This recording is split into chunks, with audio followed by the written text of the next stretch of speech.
घटना घटी है। बरोई के श्री रामसिया पंडित जी शास्त्री जी, जो पहले आसमानी पे यज्ञ हुई थी सबसे पहले, तो यज्ञ मंडप उन्होंने आकर के बनवाया। महाराज श्री के साथ में खूब कथाएं करते थे।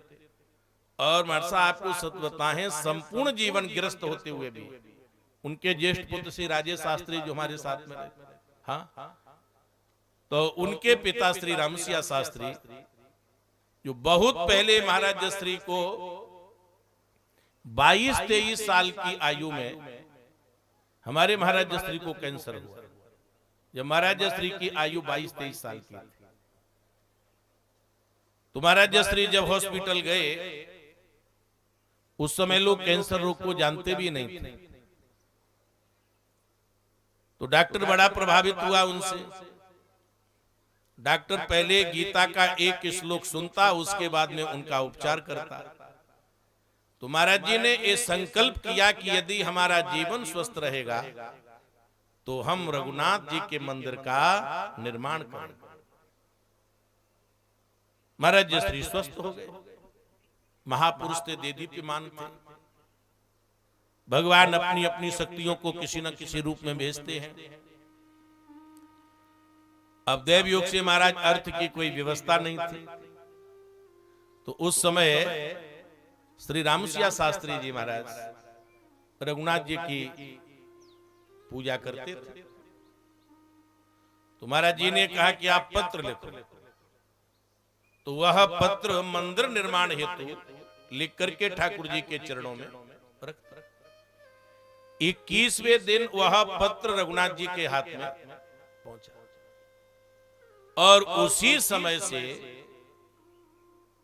मंदिर का निर्माण हुआ। महाराज श्री ने 100 बीघा जमीन खरीदी, ठाकुर जी को जमीन लगाई, अपने लिए नहीं।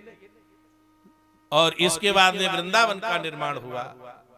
150 संत महापुरुष निवास करते थे। उस समय कनेता में एक विद्यालय खोला, वह गवर्नमेंट को समर्पित किया। तो वो ऐसे व्यापक हमारे पंडित श्री रामसिया शास्त्री जी, और 15 साल से, जबकि उनकी गृहस्थी बाल बच्चे सब अपने अपने पग चिन्हों पर जब चलने लगे, तो लगभग 15 साल से अनवरत रघुनाथ जी की सेवा में खनेता रहता। हम लोगों को बिल्कुल चिंता नहीं थी, बिल्कुल। हम लोग 23 तारीख को, अभी हमने उनकी आंख बनवाई थी, 25 तारीख को वो आंख चेक करानी थी। 23 तारीख को हम लोग ग्वालियर से आदर्श कॉलोनी से कथा करके आए। तहसीलदार सिंह तोमर की यहाँ कथा थी।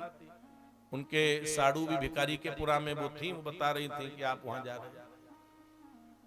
तो 23 तारीख को रात्रि के ठीक 10:30 बजे हम और वो उनके सुपुत्र चिरंजीवी श्री राजेश शास्त्री आए।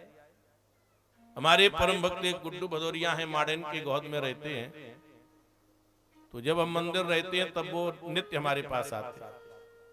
तो बैठे हुए थे हम तीनों लोग उनके ऊपर कमरे में गए।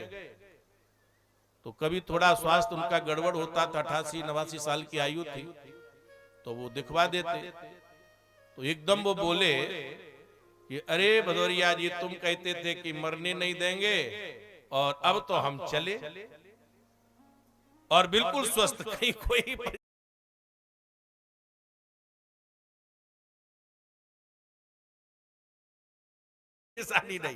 अरे हमने कहा आपको कुछ नहीं हो रहा है। भदौरिया जी कहने लगे, गुड्डू भदौरिया, अरे कुछ नहीं होगा आपको, चाचा चाचा कहते थे उनसे 10 साल, कुछ नहीं होगा आपको। और इतना कह करके हम लोग कमरे में आ गए। 11:30-12 बजे तक हम लोग वार्तालाप करते रहे, और भदौरिया जी गोद चले गए। हम लोग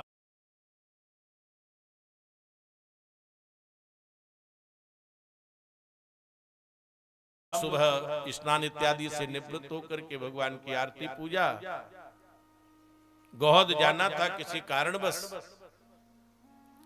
तब तक एक फूफ की तरफ के लोग कथा के लिए आ गए।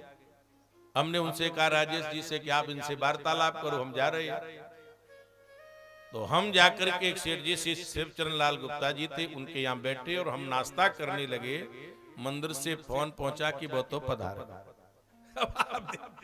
तो कहने का तात्पर्य है कि गृहस्थाश्रम में रहते हुए भी हम विरक्त हो सकते हैं। मेरे कहने का तात्पर्य